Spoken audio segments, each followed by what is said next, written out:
பெட்டிகளில் வைத்து லஞ்ச ஒழிப்பு போலீசார் இங்கிருந்து எடுத்து செல்ல இருக்கிறார்கள்.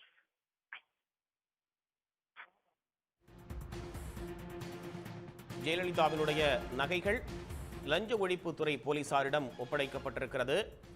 நேற்று முதல் இந்த பணிகள் என்பது நடைபெற்று வந்த நிலையில் 2வது நாளாக இந்த பணிகள் நடைபெற்ற சூழலில் தற்போது அந்த நகைகள் என்பது லஞ்ச ஒழிப்புத்துறை போலீசாரிடம் ஒப்படைக்கப்பட்டிருக்கிறது. விரிவான தகவல்களுக்கு நன்றி செந்தில்நாதன்.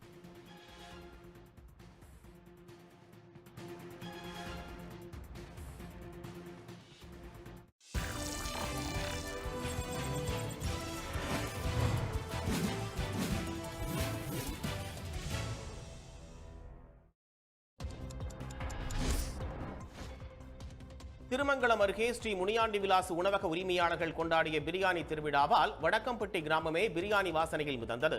முனியாண்டி சாமிக்கு நேர்த்திக்கடனாக செலுத்தப்பட்ட 100க்கும் மேற்பட்ட ஆடுகள், 300க்கும் மேற்பட்ட சேவல்களை கொண்டு பிரியாணி தயார் செய்யப்பட்டது. ஆழ்கடல் மீன்பிடிப்புக்கு அனுமதி கோரி வேலை நிறுத்தத்தில் ஈடுபட்டு வரும் தூத்துக்குடி விசைப்படகு மீனவர்கள் சார் ஆட்சியர் அலுவலகம் நோக்கி பேரணியாக சென்றனர். அவர்கள் சாலை மறியலில் ஈடுபட்டதால் போக்குவரத்து பாதிக்கப்பட்டது. திருப்பூர் மாவட்டம் காங்கேயம் அருகே வெறிநாய்கள் கடித்ததில் பலியான ஆடுகளுக்கு இழப்பீடு வழங்க கோரி 30 மணி நேரத்திற்கு மேலாக விவசாயிகள் சாலை மறியல் போராட்டத்தில் ஈடுபட்டனர். அவர்களை போலீசார் குண்டுக்கட்டாக கைது செய்ததால் பரபரப்பு ஏற்பட்டது. அரக்கோணம் காவல் உட்கோட்டத்திற்குட்பட்ட தக்கோலம், நெமிலி, சோளிங்கர், பானவரம் உள்ளிட்ட காவல் நிலையங்களின் எழுத்தர்களுக்கு டிஎஸ்பி ஜாஃபர் சித்திக் நூதன தண்டனை வழங்கியுள்ளார். அனைவரும் 50க்கும் மேற்பட்ட வழக்குகளை பதிய வேண்டும் என்று அவர் கூறியிருப்பதால் தவறே செய்யாத காவலர்கள் வேதனை தெரிவித்தனர். ஈரோடு அருகே பதுக்கி வைக்கப்பட்டிருந்த 100 டன் உர மூட்டைகளை போலீசார் பறிமுதல் செய்த நிலையில் குடோனுக்கு சீல் வைக்கப்பட்டது.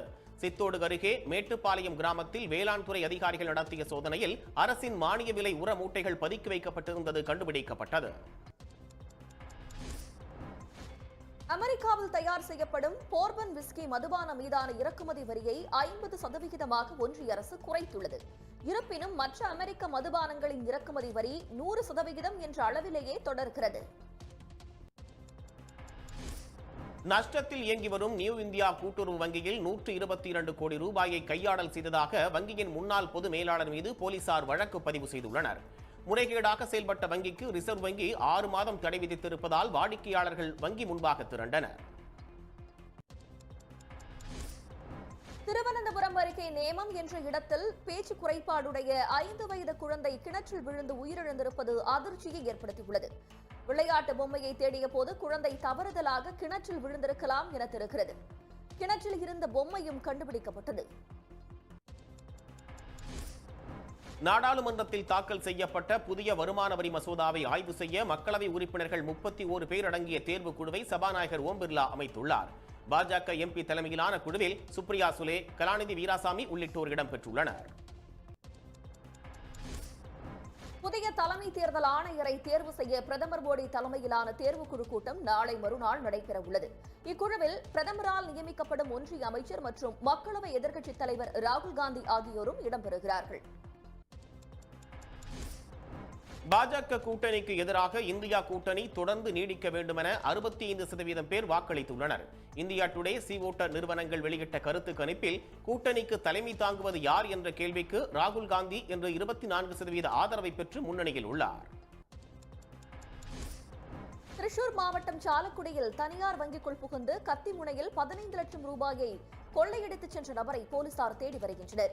இருசக்கர வாகனத்தில் தப்பிச் சென்ற மர்ம நபரை சிசிடிவி காட்சிகள் அடிப்படையில் போலீசார் தேடி வருகின்றனர்.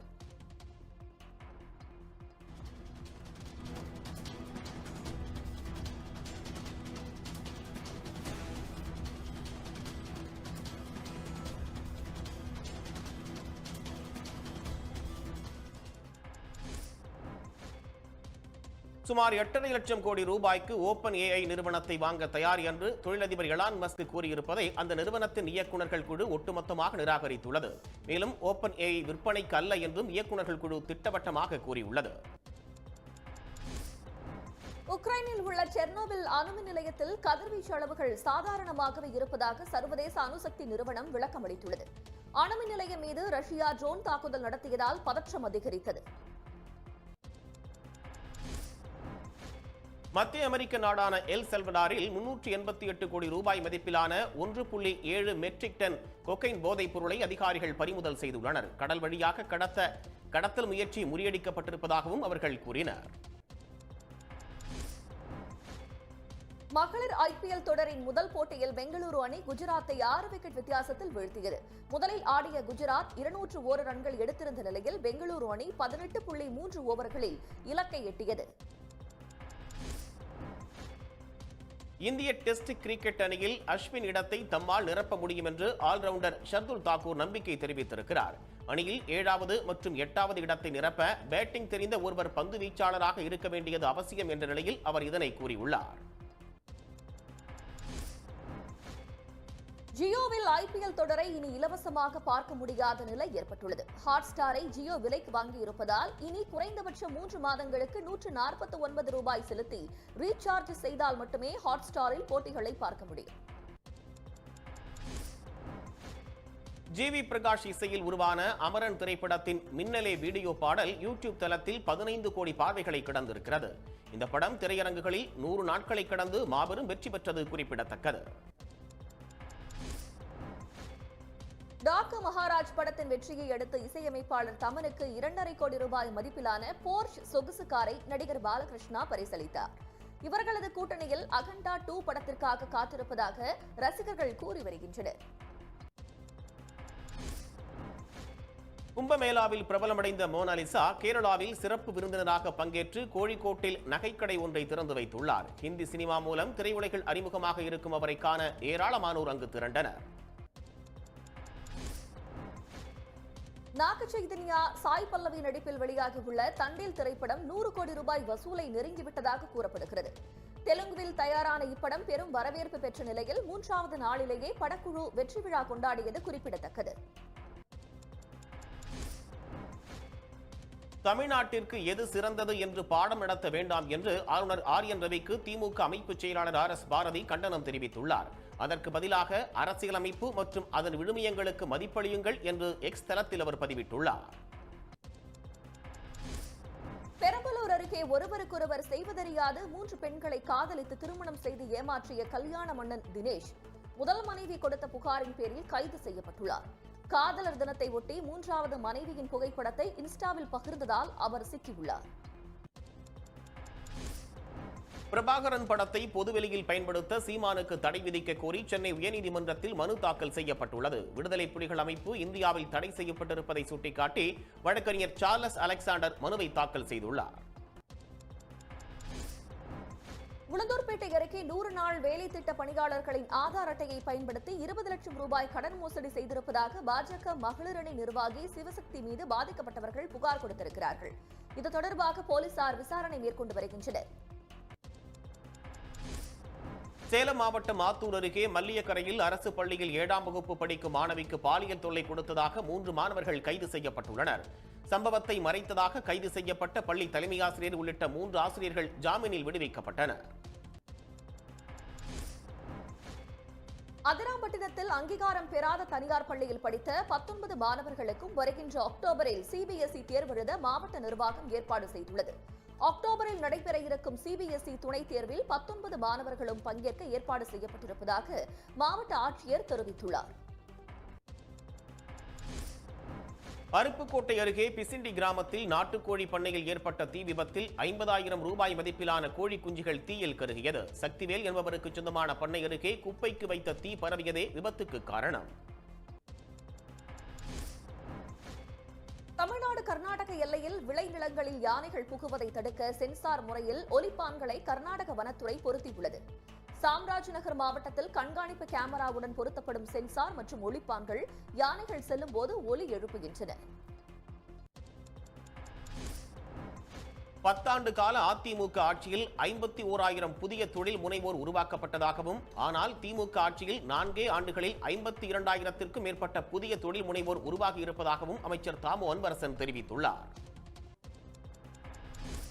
ஜெயங்கொண்டம் அருகே வீட்டின் கதவு மற்றும் பூட்டை உடைத்து 100 சவரன் நகைகளை கொள்ளையடித்த மர்ம நபர்களை போலீசார் தேடி வருகின்றனர். உடையார்பாளையத்தில் வசந்தா என்பவருடைய வீட்டில் 2 கிலோ வெள்ளி, 1 லட்சம் ரொக்கம் திருடு போனது பற்றி விசாரணை நடைபெற்று வருகிறது. விழுப்புரம் மாவட்டம் கண்டமங்கலத்தில் மனைவி தலையில் அம்மிக்கல்லை போட்டுக் கொன்ற கணவன் காவல் நிலையத்தில் சரணடைந்தார். இருவருக்கும் ஏற்பட்ட தகராறில் மனைவியை கொன்றதாக போலீஸ் விசாரணையில் கணவர் மணிகண்டன் ஒப்புக்கொண்டார். சிதம்பரத்தில் ஜேசிபி இயந்திரத்தை இடையூறாக நிறுத்தியதாக கூறி ஜேசிபி ஓட்டுநர் மகேந்திரன் என்பவரை காரில் வந்த இளைஞர்கள் தாக்கியுள்ளனர்.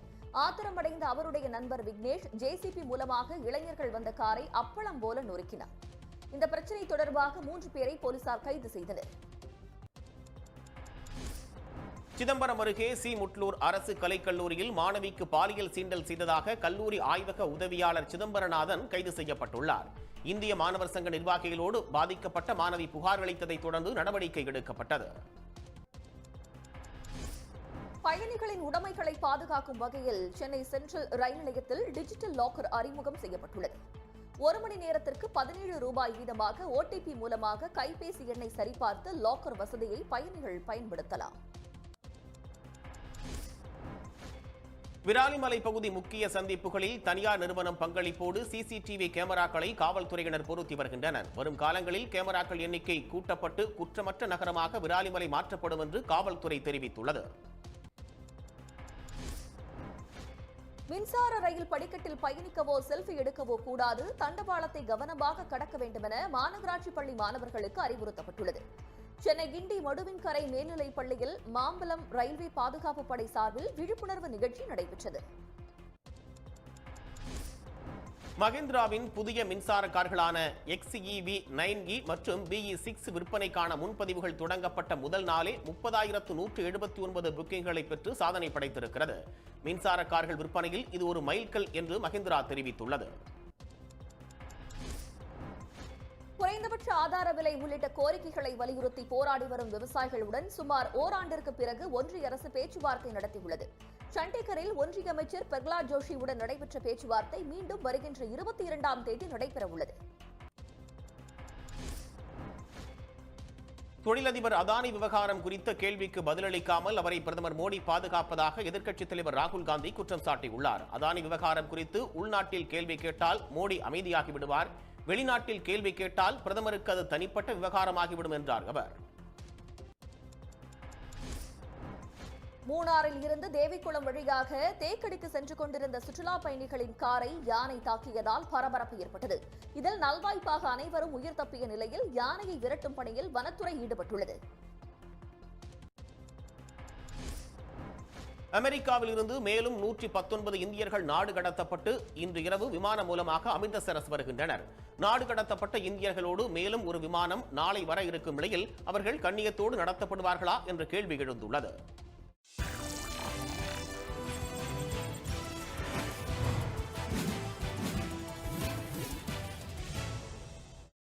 செய்திகள் வழங்கியோர் வசந்தன் கோவின் ஜில்லினோர் ஏசி மேலா, மிஸ்டர் கோல்ட் 100% கடலை எண்ணெய், ஆச்சி நெய், KAG tiles bath fittings and sanitary ware, Maha cements built strong, Tamil மேட்ரிமோனியின் இல்லம் தேடிய திருமண சேவை, ஆரோக்கியத்திற்கு Gokulam dates, Josalukkas, GOBP international quality fuels மற்றும் ஆச்சி ஹோட்டல் சாம்பார் தூள்.